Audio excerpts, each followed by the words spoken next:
Doctor Yunus সরকার এতদিন পর্যন্ত ক্ষমতায়, নরেন্দ্র মোদী কিছুই বলে নাই। এমনকি থাইল্যান্ডে যে বিসুমটেকের মিটিং এ, ওখানে একসাথে তাদের মিটিং হবে, দুইজনে দ্বিপাক্ষিক মিটিং, সেটাও করতে রাজি হয় নাই। যখন দেখেছে যে না, সবকিছু বাংলাদেশের ফেভারে চলে গেছে, জনগণ এখন ডক্টর ইউনূসের পক্ষে, এই বাংলাদেশে শুধু বাংলাদেশ নয়, গোটা বিশ্বে আন্দোলন হয়েছে কোন সরকার পতনের জন্য। সরকারকে আর চেয়ারে রাখা হবে না, কিন্তু দিন এমন আসতে যাচ্ছে যে বাংলাদেশে ডক্টর ইউনূসকে রাখার জন্য আন্দোলন হবে। ونشهد أن لا إله إلا الله ونشهد أن سيدنا محمدا عبده ورسوله الذي أرسله بالحق بشيرا ونذيرا وداعيا إلى الله بإذنه وسراجا منيرا فقد قال الله تعالى في كلامه المجيد والفرقانه الحميد সবাই পড়েন আউযু বিল্লাহি মিনাশ শাইতানির রাজিম বিসমিল্লাহির রাহমানির রাহিম قل إن صلاتي ونسكي ومحياي ومماتي لله رب العالمين وقال الله تعالى في شان حبيبي إن الله وملائكته يصلون على النبي يا أيها الذين آمنوا صلوا عليه وسلموا تسليما اللهم صل على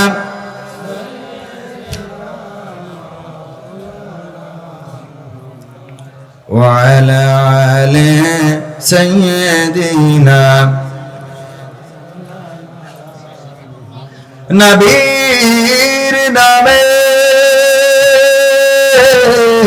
দুরূদ শরীফ পড়িবে যে জন, তার জন্য যে হারাম হবে জাহান্নামের আগুন। আল্লাহুম্মা সাল্লি আলা سيدنا مولانا محمد وعلى آل سيدنا لا إله إلا الله لا إله إلا الله لا إله إلا الله لا إله لا إله إلا الله محمد رسول الله سبحان الله والحمد لله لا إله سبحان الله والحمد لله لا إله لا إله إلا الله মুহাম্মাদুর রাসূলুল্লাহ সাল্লাল্লাহু। আপন আপন বলিস কারে, কেউ তো আপন হয় না। আপন আপন বলিস কারে, কেউ তো আপন হয় না। স্বার্থ ছাড়া এই ভুবনে আপন তো কেউ রয় না।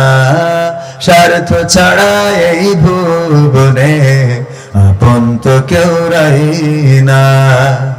আপন আপন বলিস কারে, কেউ তো আপন হয় না। আপন আপন বলো কারে, কেউ তো আপন হয় না। স্বার্থ ছাড়া এই ভুবনে আপন তো কেউ রই না, স্বার্থ ছাড়া এই ভুবনে আপন তো কেউ রই না। চোখ বুঝিয়া ভাবরে মন, কে তোরা আপনজন, ভালোবাসা পাওয়ার জন্য আছে কি কারণ? চোখ বুঝিয়া ভাবরে মন, কে তোমার আপনজন, ভালোবাসা পাওয়ার জন্য আছে কি কারণ? চোখের আড়াল হলে দেখিস, চোখের আড়াল হয়ে দেখিস, তোর কথা কেউ কই না, স্বার্থ ছাড়া এই ভুবনে আপন তো কেউ রই না, স্বার্থ ছাড়া এই ভুবনে আপন তো কেউ রই না।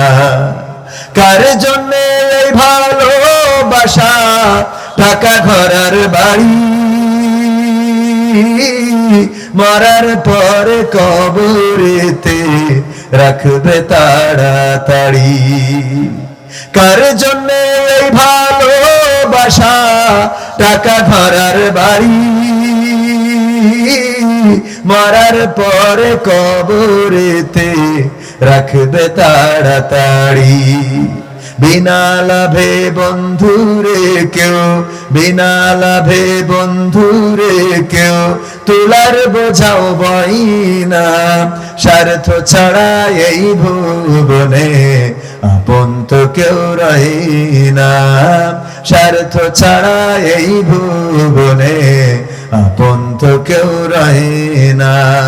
আপন আপন বলিস কারে, কেউ তো আপন হয় না, আপন আপন বলিস কারে, কেউ তো আপন হয় না, স্বার্থ ছাড়া এই ভুবনে আপন তো কেউ রই না, স্বার্থ ছাড়া এই ভুবনে আপন তো কেউ রই না।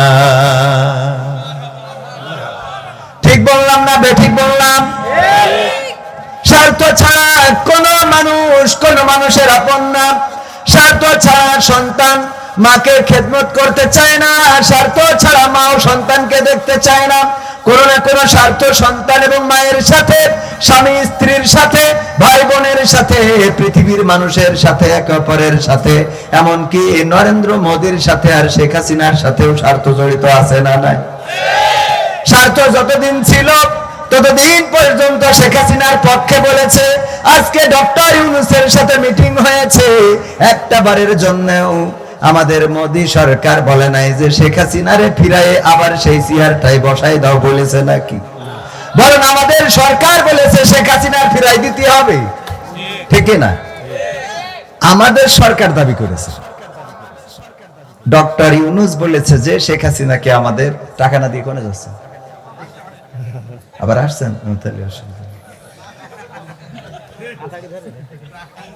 ও আমার ভাইরা, এই জন্য স্বার্থ ছাড়া কবির বিন সামাদ এখানে আসে নাই। স্বার্থ আছে যতক্ষণ কবির বিন সামাদ ওয়াজ করবে ততক্ষণ, স্বার্থ নাই যখন মাইকও বন্ধ হবে তখন, ঠিক না বেঠে? স্বার্থ নিজেরটা না বললে হবে না, মিথ্যা বলা হবে। আমিও স্বার্থ ছাড়া কথা বলি না, যেটা আল্লাহর সাথে বোঝাপড়া সেটা তো আল্লাহর সাথে, নামাজ রোজা হজ যাকাত যেটা আল্লাহর জন্য সেটা আল্লাহর জন্য, কিন্তু ওয়াজটা খুব বেশি আল্লাহর জন্য করা হয় না, টাকার জন্য করা হয়। সত্য বিশ্বাস হয় আপনাদের? আপনারা বিশ্বাস করলেও সত্য, না করলেও সত্য। ডক্টর ইউনূস সরকার এতদিন পর্যন্ত ক্ষমতায়, নরেন্দ্র মোদী কিছুই বলে নাই, বলে নাই, বলে নাই, বলে নাই। এমনকি থাইল্যান্ডে যে বিসুমটেকের মিটিং এ, ওখানে একসাথে তাদের মিটিং হবে, দুইজনে দ্বিপাক্ষিক মিটিং, সেটাও করতে রাজি হয় নাই। যখন দেখেছে যে না সবকিছু বাংলাদেশের ফেভারে চলে গেছে, জনগণ এখন ডক্টর ইউনূসের পক্ষে, এই বাংলাদেশে শুধু বাংলাদেশ নয় গোটা বিশ্বে আন্দোলন হয়েছে কোন সরকার পতনের জন্য, সরকারকে আর চেয়ারে রাখা হবে না। কিন্তু দিন এমন আসতে যাচ্ছে যে বাংলাদেশে ডক্টর ইউনূসকে রাখার জন্য আন্দোলন হবে, ঠিক না? এমন ব্যতিক্রম হতে যাচ্ছে এই বাংলাদেশে। অন্যান্য দেশগুলোকে সরকার পতনের আন্দোলন হয়, এমনকি এই বাংলাদেশেও সরকার পতনের জন্য আমার বিএনপির ভাইয়ের আন্দোলন করেছেন, জামাতে ইসলাম, জাসদ, বাসদ, হেফাজত সবাই রাজপথে নেমেছেন, রক্ত ঝরিয়েছেন, কিন্তু 16টা বছর চেয়ার থেকে টেনে নামাতে পারে নাই। তারপরে ছাত্র আন্দোলন করলো, রক্ত ঝরলো, জীবন গেল, 2000-এর মতো ছাত্র শহীদ হয়ে গেল, 20,000-এর মতো হাত হারালো, পা হারালো, চোখ হারালো, বিনিময়ে ফ্যাসিস্ট সরকার বিদায় নিল। এইভাবে আন্দোলন করে করে চেয়ার থেকে নামাতে হয়েছে। কিন্তু বর্তমান বাংলাদেশের জনগণ বলতে চায় এটা যে ডক্টর ইউনূসের যদি ক্ষমতায় রাখতে রাজপথে নামা লাগে তাও লাগবে, বলেন ঠিক কিনা? এই জন্য আমার আশফাকুজ্জামান রনি ভাইরা আজ দুদিন আবার নির্বাচনের কথা বলছেন। এই যে এতক্ষণ বক্তৃতা দিলে একবারও কিন্তু ভোটের কথা বলে না। আমি শুনছিলাম মনোযোগ সহকারে, দেখি বলে কিনা যে জান্নাতে যেতে হলে ভোট দিতে হবে তাড়াতাড়ি, বলেছে? তার মানে এখন বিষয়টা দাঁড়িয়েছে ভোট চাইলে হবে না, জনগণের পক্ষে থাকার দরকার আছে না নাই? জনগণের পক্ষে যদি না থাকে, ডক্টর ইউনূসের সুদখোর বলেছে, রক্ত চোষা বলেছে, কত কি বলেছে, কিন্তু তারপরেও এখন ডক্টর ইউনূসের পক্ষে মানুষ আছে না নাই? কারণ জনগণের পক্ষে যারা, জনগণও তাদের পক্ষে আছে না নাই? জনগণের পক্ষে যদি থাকে, জনগণের হক যদি আদায় করে দিতে পারে, তবে জনগণ স্বার্থ পাইলে জনগণ ওই স্বার্থের কারণে ডক্টর ইউনূসকে চাই, বলেন ঠিক না? আমার গানটা ছিল সেটা, স্বার্থ ছাড়া কেউ কোনো কথা বলতে চায় না, স্বার্থ আছে। যতক্ষণ আমার আশফাকুজ্জামান রনি ভাইকে দাওয়াত দিয়েছে, এই এলাকায় জানে তিনি একজন প্রভাবশালী মানুষ, পকেটে টাকা মোটামুটি থাকে, সব সময় ঝাড়া দিলেই কিছু পড়ে। এই কারণে মাহফিল গুলোতে একটু ডাকে, আমাদের ডেকে দেয় আর উনার ডেকে নেয়, ঠিক না ভাই? ঠিক। সব জায়গায় স্বার্থ, স্বার্থ ছাড়া পৃথিবীর একটা কদমও ঘুরতে চায় না। কিন্তু আল্লাহ রাব্বুল আলামিন আমাদের কাছে কি স্বার্থ খুঁজেছেন? আল্লাহ রাব্বুল আলামিন বলেছেন, ওয়া খালাকতুল জিন্না ওয়াল ইনসা ইল্লা লিয়াবুদুন, আমি জিন এবং মানব জাতিকে সৃষ্টি করেছি আমি আল্লাহ তাআলার ইবাদত করার জন্য। আল্লাহর ইবাদত করার জন্য পাঠালেন এই দুনিয়ায়। আর এই বান্দাকে কি দিলেন? আল্লাহ রাব্বুল আলামিন হাত দিলেন, পা দিলেন, চোখ দিলেন, কান দিলেন, কথা বলার শক্তি দিলেন, চলার শক্তি দিলেন, না চাইতেই বিবি দিলেন, সন্তান দিলেন। সন্তান যাদের আছে তারা বাবা হয়েছেন, ঠিক না? বউ যাদের আছে স্বামী হয়েছেন, হয়েছে না? আবার যাদের স্বামী আছে তারা স্ত্রী হয়েছেন। আল্লাহ রাব্বুল আলামিন না চাইতেই এত কিছু দান করে দিলেন। এরপরেও যারা আল্লাহর ইবাদত করে না, এদের মতো অকৃতজ্ঞ মানুষ থাকতে পারে? এবার অকৃতজ্ঞ ঝিকর গাছাই নাই? আছে? ঝিকর গাছাই আছে কি নাই? আমিও তো ঝিকর গাছার মানুষ, আমিও জানি এই ঝিকর গাছাই অকৃতজ্ঞ আছে কি নাই। এই ঝিকর গাছা তো সেই ঝিকর গাছা, যেই ঝিকর গাছাই আমাকে ইসলামী ব্যাংকের সামনে থেকে কলার ধরে টানতে টানতে নিয়ে গেল মাত্র 3 বছর আগে। বলতেছে, আল্লামা সাঈদী মুফতির গান গেয়ে বেড়ান, কোন উদ্দেশ্য নিয়ে বলেন? আল্লামা সাঈদীর গান রাষ্ট্র যারে রায় দিয়েছে তার পক্ষে কেন গান বলেন? আমাকে 3 বছর আগে, এবং সেটা লাইভ করলো। লাইভ করে কেউ কয় কোনো সাউন্ড হবে না, খালি মায়ের হবে। কি হবে? মায়ের হবে। আমরা কিছুই বলি নাই, এখনো বলছি না, বলবো না, কারণ বিচারের মালিক কে? যদি কেউ নীরব থাকে বুঝে নেবেন এই বিচারটা আল্লাহর দরবারে দিয়ে দেয়। এই বিচার করার জন্য আল্লাহই যথেষ্ট, বলেন ঠিক কিনা? যারা ওই দিন উপহাস করেছিল, কবির বিন সামাদ এই ব্যানারে এই নামটা লেখাই নিষিদ্ধ ছিল। একটা টিউবওয়েলের জন্য উপজেলা চেয়ারম্যান, ইউনিয়ন পরিষদের চেয়ারম্যান, কত জায়গায় ঘুরলাম, একটা টিউবওয়েল দিল। কি অপরাধ আমার এই দেশের জনগণ না? আমার আব্বা আওয়ামী লীগ ছিল, পরে নাই জামাত ইসলাম। আমার আব্বা তো আপনারা চেনেন, পদ্মপুকুর আমার দাদার বাড়ি। আমার দাদার বাড়ি কিন্তু এখানে, অরিজিনালি বলতে হবে। আমার আব্বাকে মানুষ করেছে এই দাদা। আমার দাদা 6 বছর, আমার আব্বা যখন 6 মাস বয়স তখন আমার দাদা মারা গেছে।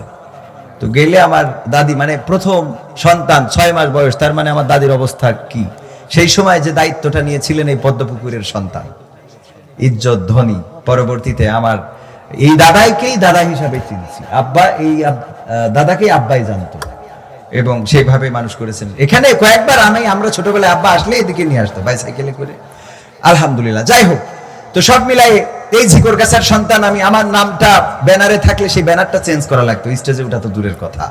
যারা এগুলো করেছেন তারা আজকে নিজেরাই তো জায়গা ছেড়ে দিয়েছেন। আমরা তো কাউকে কিছু বলি নাই, বলেছি? বলার প্রয়োজনও নাই। জায়গা ছেড়েছেন, কেন ছেড়েছেন, কিসের জন্য ছেড়েছেন? এটার এই বিচারের মালিক কে? এই বিচারের মালিক আল্লাহ। এই জন্য ক্ষমতা দেখানো যাবে না, ঔদ্ধত্য দেখানো যাবে না, পাওয়ার দেখানো যাবে না। এই পাওয়ার চিরদিন থাকে না। পাওয়ার দেখাতে পারবে তারা যারা আল্লাহর কাছে নিবেদিত। আমি পবিত্র কোরআনের যে আয়াতে কারিমা তেলাওয়াত করেছি, আল্লাহর নবীকে দিয়ে আল্লাহ বলছেন, কুল ইন্না সলাতি ওয়া নুসুকি ওয়া মাহইয়ায়া ওয়া মামাতি লিল্লাহি রাব্বিল আলামিন। ওগো নবী, বলো, তোমার উম্মতদেরকেও বলতে বলো, আমাদের সবার জন্য এটা প্রযোজ্য। বলো, নিশ্চয় আমার সালাত, আমার কুরবানি, আমার জীবন, আমার মরণ কার জন্য? তো আল্লাহর জন্য যদি নিবেদিত হয়ে যায়, এর মাইললেও অসুবিধা নেই, না মাইললেও অসুবিধা নেই, ঠিক কিনা? কিন্তু কেউ যদি দাদার জন্য নিবেদিত প্রাণ করে ফেলে, তাইলে তার আর দেশে থাকা সম্ভব হয় না, তার কাটার বর্ডার ক্রস করে ওপারে যাওয়া লাগে। কারণ জীবনটা আল্লাহর জন্য রাখে না। আমি মাঝে মাঝে বলি, এরা নাকি আবার পরহেজগার ছিল। ওই একবার আল্লাহর বান্দার মতো এক মুসলমান আর এক হিন্দু তর্ক বাঁধাইছে। মুসলমান বলতেছে আল্লাহ বড়, হিন্দু কয় ভগবান বড়। কয় আরে না, আল্লাহ বড়, কয় ভগবান বড়। দুইজনে তর্ক, আল্লাহ বড় না ভগবান বড়। কি করা যায়? এখন মুসলমান দেখছে তো থামতেছে না, একটা বুদ্ধি করলো যে এর একটু মেরে ফেলার ব্যবস্থা করি। কি করা যায়? বললো ওই যে পাহাড় দেখা যায়, ওই পাহাড়ের পরে উঠে তোর ভগবান যদি বড় হয় কিন্তু লাভ দিবি, যদি বেশি থাকিস তাহলে তোর ভগবান বড়। বললো ঠিক আছে চলো। এবার স্টেজের পরে উঠে বলছে নাও লাভ দাও। হিন্দু বলছে তুমি আগে দাও, তুমি তো নিয়ে আসলে। কয় তুই তো রাজি হইতে আইছিস। বলছে যে তুমি আগে দাও। দুইজনে তর্ক করতে করতে এক ফাঁকে মুসলমান বললো তোর ইমানে যদি এত জোর থাকে, তোর ভগবান যদি এত বড় হয়, তাহলে লাভ দিতে অসুবিধে কই? তো হিন্দু বলতেছে ঠিক আছে, আমি লাভ দিচ্ছি আগে। হে ভগবান তুমি রক্ষা করো বলে লাভ দিয়েছে, একেবারে অক্ষত, কোনো ঝামেলা নেই। এখন উপরে যে ও মালটা তো চিন্তায় পড়ে গেছে, আসলে কি তাহলে ভগবান বড় নাকি আল্লাহ বড়? দুই নৌকায় পা যাদের, এদের কি কোনো কুল রক্ষা হয়? চিন্তা করতেছে ও তো বেঁচে গেল ভগবানের ডেকে, তাহলে কি এখন ভগবানকেই ডাকতে হবে? জোরে বললো আল্লাহ তুমি রক্ষা করো, আর আসতে বললো যদি না পারে তাহলে ভগবান দেখে রেখো, বলে দিয়েছে লাভ। তো আমাদের পরহেজগার হযরতের ওলি আলিয়ার পর্যায়ে পৌঁছে গেল। সে বলেছিল আল্লাহ তুমি রক্ষা করো, যদি না পারো তাহলে দাদা হেলিকপ্টার পাঠাও। ঠিক না বে ঠিক? আল্লাহ যদি না পারে তাহলে দাদা আছে। যাই হোক, যে কথাই ছিলাম যে স্বার্থ ছাড়া পৃথিবীর কেউ আপন হয় না। আজকে ডক্টর ইউনূস প্রমাণ করে দিয়েছে যে বাংলাদেশ বিশ্বের দরবারে মাথা উঁচু করে দাঁড়াবে। বিসমটেকের চেয়ারম্যান উনি প্রধান হয়েছেন, ঠিক না? আন্তর্জাতিক যে সংগঠন বা সংস্থা বা যাই হোক না কেন, এত ভালো গবেষণা এখনো করার সুযোগ হয় নাই। তো এখানকার দায়িত্ব দিয়ে দিয়েছেন, বুঝে দিয়েছেন ডক্টর ইউনূসের কাছে। এটা প্রমাণ করে যে বাংলাদেশ এখন বিশ্বের বুকে মাথা উঁচু করে দাঁড়াবে। এই দেশ নিয়ে আর ষড়যন্ত্র করে পার পাওয়া যাবে না। আজকে মোদির সাথে বৈঠকে তিস্তার পানি চুক্তি নিয়ে কথা হয়েছে, বর্ডারে মানুষ হত্যা নিয়ে কথা হয়েছে, অপপ্রচার নিয়ে কথা হয়েছে। দাঁত ভাঙা জবাব দিয়েছেন ডক্টর ইউনূস, দেখিয়ে দিয়েছেন তিনি বাপের বেটা। যখন এসেছেন নরেন্দ্র মোদী সহ কূটনীতিক যারা ছিল সব দাঁড়ায় সম্মান করেছে, বলেন ঠিক কিনা? শুধু সম্মান করেনি, আসলি ক্ষয় ওম শান্তি নমো নমো নমস্কার বলে না, বলে নাই? যখন ঢুকছে মাথায় রাখবেন, যারা অপেক্ষায় থাকে উনারা বড় নন, বড় তিনি যিনি আসেন। কথা কয় না? আমার কথা মনে হয় বোঝেননি। এই যে মাহফিলে আপনারা যারা বসে আছেন, আপনারা তো বসে আছেন, এখানে অতিথি যারা, মেহমান যারা, তারা একের পর এক আসছে, ঠিক কিনা? তাহলে আপনারা অপেক্ষায় আছেন, বড় কারা? যারা অতিথি, মানে আসবে। আমি না, উনার মতো। তো এই যে উনারা কি আপনাদের থেকে বড়, তো বসে আছে। দেখেছেন কিনা আপনারা? ভিডিওটা চোখে পড়েছে? বসে আছেন নরেন্দ্র মোদী সহ অন্যান্য কূটনীতিক ভারতের, আর ডক্টর ইউনূস ঢুকলো, সবাই দাঁড়িয়ে গেল, আর মোদী বলতেছে ওম শান্তি নমো নমো। ঠিক না বে ঠিক? এটা প্রমাণ করে দেয় যে ডক্টর ইউনূস ওদের থেকেও বড়। আর ছবি একটা দিয়ে দিয়েছে যে আমি তো সেই মাল, 10 বছর আগে তুই আমার গলায় মালা পরাইলি। কি? আর আমাদের দিদি যাইতে নিজি ধর্ম, নিজির মুসলমান যাইতে ওখানে আবার তিলক লাগাইতো। কথা কয় না? ঠিক না? কোন মুসলমান যদি কোন ধর্মের অনুসরণ করে, সেই ধর্মের কোন কিছু ধারণ করে, তার মুসলমান পরিচয় দেওয়ার কোন অধিকার থাকে না। কারণ একজন মুসলমানের সন্তান এই দেশে ইসলাম প্রচারের জন্য এসেছিল। বঙ্গবন্ধুর পরিবার ইরাক থেকে এসেছিল ইসলাম প্রচারে। সেই পরিবারের সন্তান হয়ে তিলকের কলঙ্ক মাথায় লেপন করে প্রমাণ করে দিয়েছে মুসলমানের সাথে পরিবারের সম্পর্ক নেই। তারপরে আবার বলে যে শেখ হাসিনা পালাই নাই। কি করেছে? শেখ হাসিনা হিজরত করেছে। কি করেছে? তো হিজরত যদি করে থাকে তা মক্কা মদিনায় যাবে, তোর দাদার দেশে যাবে কেন? হ্যাঁ, যেখানে গেলে দুটো সোয়াব হবে নাকি? যেখানে গেলে দুইটা সোয়াব পাওয়া যাবে, ইবাদত বন্দী করা যাবে। হিজরত তো সেখানে হবে, হিজরত দাদার দেশে হয় কেন খালি? তো এই জন্য এটা প্রমাণ করে দেয় যে ইসলামের সাথে তাদের কোনো সম্পর্ক ছিল না। আর ডক্টর ইউনূস যতদিন আছে এই দেশে অন্তত পথ হারাবে না। আমরা নির্বাচন চাই। আবার আপনি মনে করেন না যে নির্বাচন চাইলে তো, নির্বাচন না হলে তো আমাকে জামাত ক্ষমতায় যেতে পারবে না। তো এই জন্য নির্বাচনের দরকার আছে না নাই? প্রয়োজনীয় সংস্কার করেই তারপরে নির্বাচনে যেতে হবে। এরকম করলে হবে না, দেরে দে নির্বাচন করে দে ইলেকশন, একটু চেটে পুটে খায়।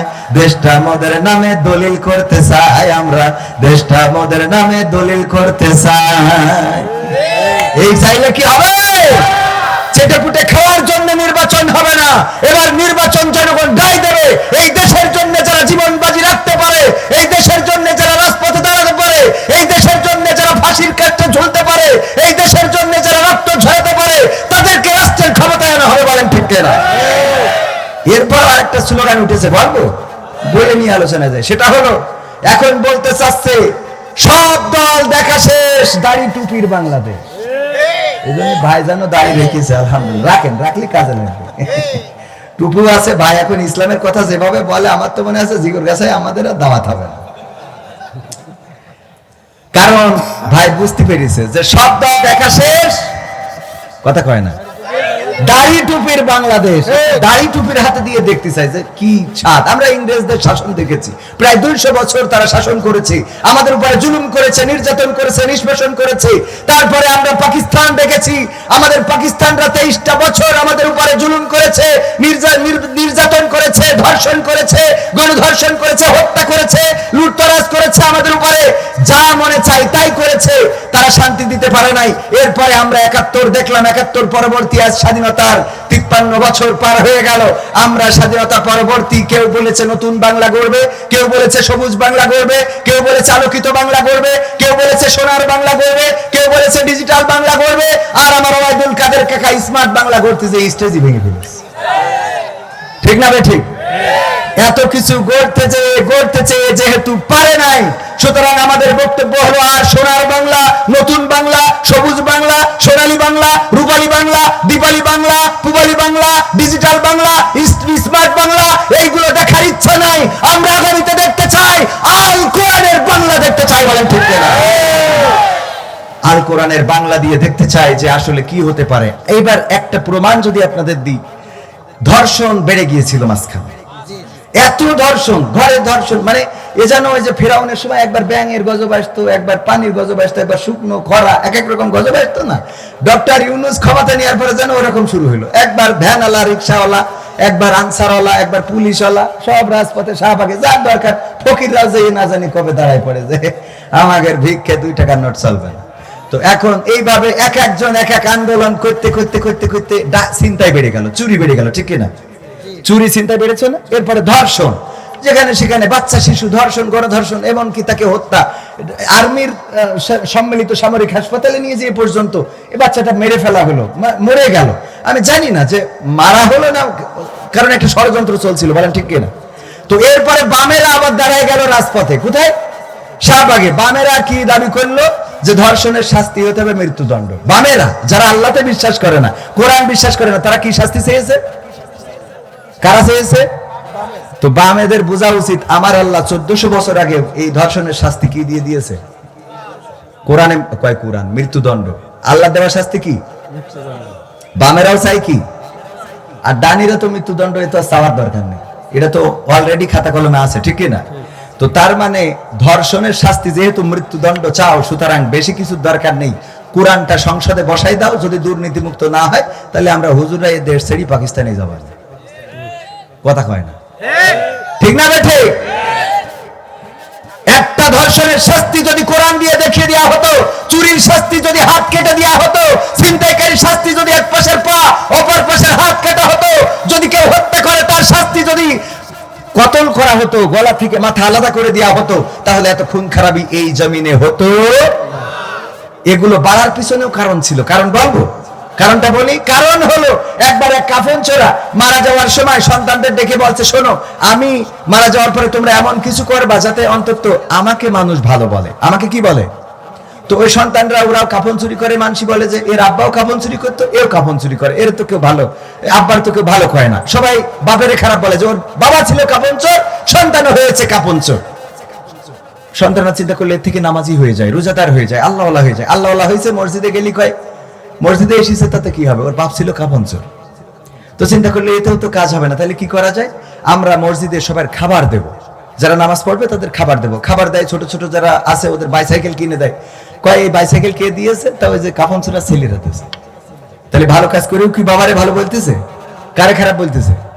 বাবারে। তো চিন্তা করলো এই ভালো কাজ করে আর লাভ নাই, এটা ছেড়ে দিয়ে আবার কাফন চুরি শুরু করি। তবে কাফন চুরি করতে হবে, এখন শুধু চুরি করলে হবে না, যেই গোরস্থানের কাফন চুরি করবো লাশটা তুলে নিয়ে বাঁশ একটা ভরি দিয়ে ওই যে ওখানে তেল পাম্পের সামনে যে মূর্তিটা আছে ওখানে টেঙায় রাখতো। এই কাজ যখন করিছে, মানুষ বলা ধরলো যে এগের থেকে তো এগের বাপ ভালো ছিল। কথা বলেন? মানে ওদের বাপ তো খালি কাপন চুরি করতো, এ তো কাপন চুরি করে পাশার মধ্যে বাস ঢুকে আবার এই উপজেলার মোড়ে টাঙাইতো। তাহলে এগের থেকে তো এদের কি ছিল? বাপ ভালো ছিল। আমাদের দেশে একের পর এক চুরি, ছিনতাই, ডাকাতি, খুন খারাপি একের পর একটা করে আসতেই থাকলো, যেন জনগণ বলতে পারে আগেই তো ভালো ছিল। ঠিক না ভাই? ঠিক। সেগুলো বন্ধ হয়ে যাচ্ছে এবং যাবে ইনশাআল্লাহ। ষড়যন্ত্র করে লাভ হবে। এই দেশের যারা জনগণ বুঝে নিয়েছে রক্ত দিয়ে, সুতরাং এই দেশ গড়ার জন্য আমরা বাংলাদেশে কোরআনের আইন দেখতে চাই। কোরআনের আইন যদি বিএনপি কায়েম করে আমাদের কোনো আপত্তি আছে? যদি জামাত কায়েম করে আপত্তি আছে? যদি আওয়ামী লীগ কায়েম করে আপত্তি আছে? কিন্তু জামাত, হেফাজত, হুজুররা যদি কোরআনের বিপক্ষে যায়, তাদের বিপক্ষে আমরা রাজি আছি না নাই? আল্লাহ আমাদের সেই তৌফিক দান করুন, বলেন আমিন। আলোচনায় যাব, কথা বেশি বাড়াবো না। আপনারা কি শুনতে রাজি আছেন? শেষ করে যাবেন ইনশাআল্লাহ? কষ্ট হবে আপনাদের? এই কথা বলে নিলে আবার ভাইও মাইন্ড করবে যে আমি একটু রাজনৈতিক নেতা আছি, আমি রাজনীতির কথা আসলে বলতে চাই না, আমার পক্ষে বললো না। ভাইজান বিএনপি করে, পক্ষে একটু বলার দরকার আছে না নাই? তো ভাইদের ভালো সহি বুঝ দেওয়ার দরকার আছে না নাই? সহি বুঝ ছিল না, উল্টো পাল্টা খালি যে নেই যাচ্ছিল, খালি নির্বাচন করছিল। কিন্তু ডক্টর ইউনূসের হাতকে আগে শক্তিশালী করতে হবে, দেশকে দেখাই দিতে হবে দাদার পক্ষে যে যদি নির্বাচন চাই তাদের ভোট এই বাংলাদেশের জনগণ দেবে না। দাদার ষড়যন্ত্রে এই দেশে কোনো নির্বাচন হবে না। বাংলাদেশের মানুষ দাদার প্রেসক্রিপশনে আর চলবে না। দাদার প্রোডাক্ট যেটা ছিল সেটা ওই দেশে নিয়ে যাওয়া শেষ। এখন যারা আছে তারা দেশ প্রেমিক, দাদার ওকালতি দালালি যারা করবে তারা জামাতের হলেও অন্তত এই দেশে জায়গা হবে না। ভিসা না দিলেও তার কেটার বেড়া পার করবে, কথা কয় না? ভিসা যদি নাও দেয় তাও তার কেটার বেড়া পার করে দেওয়া হবে। কারণ আমাদের বন্ধুত্ব হবে সমানে সমান। তোমরা সীমানায় বর্ডারে মানুষ হত্যা করবা, আর আমরা তোমাদের ওই পতাকা বৈঠক করে লাশ নিয়ে আসবো, সেটা হবে না। আমাদের লাশ ফেললে তোমাদেরও লাশ পড়বে। ওরা লাশ মারতে এখন আর আমাদের তা না মেরে, সেদিন পত্রিকায় দেখলাম ওগের তা নিজের একটা মেরে বসে দেখেছেন আপনি? বাংলাদেশে মনে করি গুলি করে মেরি দেখে না আমাদের তা।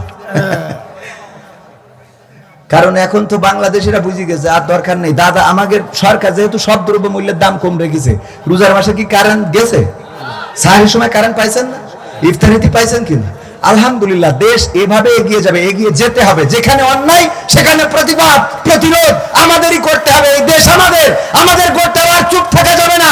আমার ছাত্ররা যদি রক্ত দিতে পারে, অনেক মায়েরা এখনো কাঁদে, একটাই মাত্র সন্তান ছিল, সেটাই রাজপথে রক্ত দিয়েছে। তো আমাদের এই রক্ত দিলে কোনো আর অসুবিধা আছে? বিনিময়ে আমরা স্বাধীনতা পেয়েছি, দেশ পেয়েছি, যেই দেশে কথা বলার অধিকার পেয়েছি, সেই দেশকে রক্ষা করার দায়িত্ব আমাদের। আল্লাহ আমাদের সেই তৌফিক দান করুন, বলেন আমিন। আমি যেহেতু প্রধান আকর্ষণ, ওয়াজ আজকে না করলে হবে। প্রধান আলোচক হযরত মাওলানা আবু যর গিফারি ভাই, উনি তো দারুণ ওয়াজ করেছেন আলহামদুলিল্লাহ। আমার ঝামেলাটা হলো যে আমি দ্বিতীয় বক্তা হইলে আমার কালেকশন করা লাগে, আবার প্রধান বক্তা হইলে কয় আমাদের এখানে প্রধান বক্তার কালেকশন করা লাগে। মানে আমি ওয়াজ করতে যেয়ে যে কত অভিজ্ঞতার মধ্যে পড়েছি তা সে বলে বোঝানো যাবে না। পাবনায় গেলাম, আমি মনে করি পাবনার লোক একটু বোঝে কম। ও মা না, ওরা হলো অন্য দেশের পাগল নিয়ে যে ভালো করে বাড়ি পাঠাই দেয়। আমার দাওয়াত দিয়েছে, আমি বললাম যে যাই করেন তাই করেন, আমার কিন্তু 10টা স্টেজ দেবেন, আমি 12টার মধ্যে শেষ করবো। বলছে হুজুর আসেন, অসুবিধা নেই। যাওয়ার পরে এবার আমার 12টার সময় তুলি বলছেন নেন এবার কটায় শেষ করবেন করে 12টার মধ্যে শেষ। আমি বলেছি যে 10টায় উঠালেই 12টায়, যদি 10:30টায় উঠান তাও 12টায়, 11টায় উঠাইলেও 12টায়, যদি 11:30টায় উঠান তাও 12টায়। আমার 12টার পরে উঠাই দেখি হুজুর কটায় উঠান, কটায় শেষ করেন। বুদ্ধি আছে না নাই? তো এই যে এই জাতীয় কোন জায়গায় গেলে কয় ভাই এখানে বিশেষ বক্তা কালেকশন করে, আমি যদি বিশেষ বক্তা হই, আর যদি প্রধান বক্তা হই কয় ভাই প্রধান বক্তা কালেকশন করে। আমার ভাইজান যিনি আসছেন আবু যর গিফারি ভাই, উনি ছিলেন প্রধান আলোচক, উনি একটু এই কাজটা করে দিয়ে গেলে লাস্টে যারে উঠানো হয় তারে দিয়ে কালেকশন করাইতে হয় না, কারণ তারে দিয়ে কালেকশন করাইলে লোকজন ঠাস করে উঠে চলে যায়। এটা মানেন আর না মানেন, অভিজ্ঞতার আলোকে বলতেছি। আমি বিশেষ বক্তা আমারে করে দিতেন, আমি এসে 8টার সময় থেকে 10টা পর্যন্ত ওয়াজ করি, কালেকশন করি, টাকা তুলে আপনাদের দিয়ে আমারটা নিয়ে বাড়ি চলে যাই। মানে এখানে তো অন্য জায়গায় আমি অগ্রিম কমপ্লিট বুঝে নিয়ে তারপরে যাই, এখানে বাড়ির কাছে তো এই জন্য আমি করি না। খুব খারাপ অবস্থা যাচ্ছে দাদা বাড়ি, তো একটু বেশি করে দেবেন, আল্লাহ কবুল করুন, বলেন আমিন। তো যাই হোক, আমার মতো এত সরল সোজা, এত সোজা সাপটা কথা কেউ বলবে না। এত সোজা সাপটা কথা বলার জন্য বুকির জজবা থাকা লাগবে। আমি করি অন্যায়, এমনি পাপের সীমা নেই, তারপরে যদি মিছে কথা বলি, অনেকেই স্ট্যাটাস দেয় আমি কোরআনের দাওয়াত নিয়ে আজকে চললাম রাজশাহী। তো তোর দাওয়াত টাকা না দিলে তুই রাজশাহী তো জীবনে যাতে দেখি না। রাজশাহী কি তুই তো আমাকে ছুটি পুরো আসিস না, কথা কয় না। ও কোরআনের দাওয়াত নিয়ে চলে যাচ্ছে রাজশাহী, টাকা না দিলে তো আসে না, বলেন ঠিক না ভাই? ঠিক। তো যাই হোক, আজকের এই মাহফিল কিসের উদ্যোগে? 12তম বাৎসরিক তাফসীরুল কোরআন মাহফিল পদ্মপুকুর দারুস সালাম কুরআনিয়া হাফিজিয়া ও এতিমখানার উদ্যোগে। এই মাহফিলের শ্রদ্ধাভাজন সভাপতি রয়েছেন জনাব মোহাম্মদ আব্দুল আজিজ খোকন সাহেব, যিনি সভাপতি পদ্মপুকুর দক্ষিণপাড়া জামে মসজিদ, এবং আজকের প্রধান অতিথি হিসেবে রয়েছেন আমার পাশে জনাব শ্রদ্ধাভাজন বড় ভাই মোহাম্মদ আশফাকুজ্জামান খান রনি। এছাড়া আলোচনা করেছেন হযরত মাওলানা আবু যর গিফারি, আলোচনা করেছেন অত্র অঞ্চলের আরো অন্যান্য উলামায়ে কেরাম। পরিচালনায় রয়েছেন মোহাম্মদ আব্দুর রহমান, যিনি পরিচালক রাজাতুল জান্নাত মহিলা মাদ্রাসা। এছাড়া আমার সামনে উপবিষ্ট দিনদার ইমানদার মুসলমান ভাই বাবাজিরা, পর্দার অন্তরালে আমার মা এবং বোনেরা, সবাইকে অন্তরান্তর স্থল থেকে আনুষ্ঠানিকভাবে সালাম জানাচ্ছি, আসসালামু আলাইকুম ওয়া রাহমাতুল্লাহ। আল্লাহর শুকরিয়া আদায় করছি যে মহান রব দয়া করে মায়া করে আমাদেরকে মানুষ হিসাবে সৃষ্টি করেছেন, আজকের এই পরিবেশে আসার বসার তৌফিক দান করেছেন। যে সময় পদ্মপুকুর হাসপাতালে অনেকেই আছে মৃত্যু যন্ত্রণায় কাতরাচ্ছে, এখানে না থাকলেও সদরে আছে, যে আল্লাহ এতগুলো মুসিবত থেকে মুক্ত রেখে এখানে এসে বসার তৌফিক দান করেছেন, সে রবের শুকরিয়া আদায় করে সবাই পড়ছি আলহামদুলিল্লাহ। আল্লাহর শুকরিয়া আদায় করলে আল্লাহ রাব্বুল আলামিন নিয়ামত বাড়িয়ে দেন, বলেন সুবহানাল্লাহ। যদি কেউ একবার সুবহানাল্লাহ বলেন, বুখারী শরীফের হাদিস হলো যে আল্লাহ রাব্বুল আলামিন এই জমিনের যত খালি জায়গা আছে সমপরিমাণ সওয়াব তার আমলনামায় দিয়ে দেন, বলেন সুবহানাল্লাহ। সুবহানাল্লাহ বললে কোনো অসুবিধা নাই, সুবহানাল্লাহ, আলহামদুলিল্লাহ, লা ইলাহা ইল্লাল্লাহ, আল্লাহু আকবার। যদি কেউ একবার এই 4টা কালিমা পড়ে, আল্লাহ রাব্বুল আলামিন তার জন্য জান্নাতে একটা বীজ বপন করে দেন, যেটার চারা হয় এবং পরকালে ওই জান্নাতের গাছের ছায়াতলে সেই স্থান পাবে। আল্লাহ নবী সাল্লাল্লাহু আলাইহি ওয়াসাল্লাম বর্ণিত হাদিস। সম্মানিত ভাইরা,